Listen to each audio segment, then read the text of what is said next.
ചായ ടേസ്റ്റ് ഉണ്ടാ? ചായ നല്ല ടേസ്റ്റ് ഉണ്ട്. മധുരം ഉണ്ടാ? ശരി ശരി. തലയിലല്ല അത് പറഞ്ഞ ചന്തയിലാരൊക്കെയാ പോന്നെ മിയ?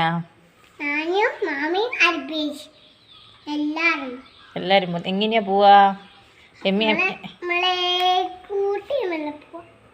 കൂട്ടിമല ആരെ കൂടിയാ പോന്നേ?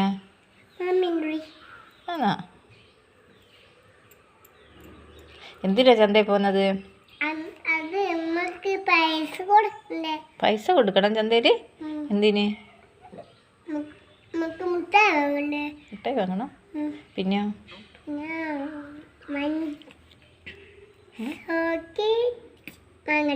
ചോക്ലേറ്റാ ചന്തയിൽ നിന്ന് വാങ്ങാ?